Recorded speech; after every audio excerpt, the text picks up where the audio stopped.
Hi hello வணக்கம். Welcome to Vamika creation. எல்லோரும் எப்படி இருக்கீங்க? நல்லா இருக்கீங்களா?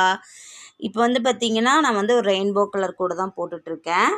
இது ஸ்ட்ரைட் கூட, சரிங்களா? நம்ம ஃபஸ்ட்டு போட்டது கிராஸில் போட்டிருப்போம். இது ஸ்ட்ரைட்டு. இது பார்த்திங்கன்னா நான் என்னோடய ஒயர் கெட்டி ஒயர் அப்படிங்கிறதுனால நான் 10 அடி எடுத்திருக்கேன்.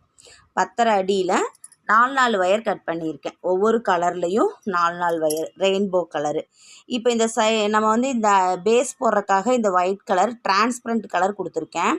ஸோ இந்த டிரான்ஸ்பரண்ட் கலர் ஒயர் பார்த்திங்கன்னா, இந்த ஒயர் நம்ம மடித்து எடுப்போம்ல, இந்த கட்டு ஒயரை மடித்து அளந்து எடுப்போம்ல, அந்த சைடில் 1.5 அடிக்கு நான் விட்டுருக்கேன். ஏன்னா இந்த இடத்துல நம்ம பேஸ் போடும்போது நமக்கு ஒயர் எக்ஸ்ட்ரா வரும் அப்படிங்கிறதுனால நான் 1.5 அடி கம்மியாக எடுத்திருக்கேன். ரெண்டாவது ஃபஸ்ட்டு பாருங்கள், நான் வயலட் கலரு, அதுக்கப்புறம் திக்கு ப்ளூ, அதுக்கப்புறம் வான ப்ளூ, அதுக்கப்புறம் க்ரீனு, அதுக்கப்புறம் எல்லோ, அதுக்கப்புறம் மாம்பழ கலரு, அதுக்கப்புறம் ரெட்டு. இது 4 கலராக கொடுத்து நம்ம எப்பயும் போல் பேஸு நான் போட்டுட்டேன். ஒரு லைன் தான் போட்டிருக்கேன்.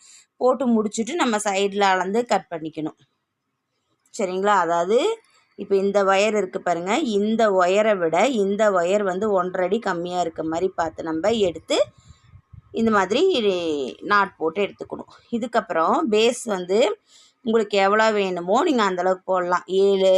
7 வரிசை, அப்படி இல்லைன்னா 9 வரிசை, அந்த மாதிரி நமக்கு எத்தனை வரிசை வேணுமோ அத்தனை வரிசை நம்ம போட்டுக்கலாம். இப்போ ஒரு லைன் போட்டுட்டு இதுக்கப்புறம் மேலே 4 வரிசையும் கீழே 4 வரிசையும் நம்ம போடுவோம், சரிங்களா?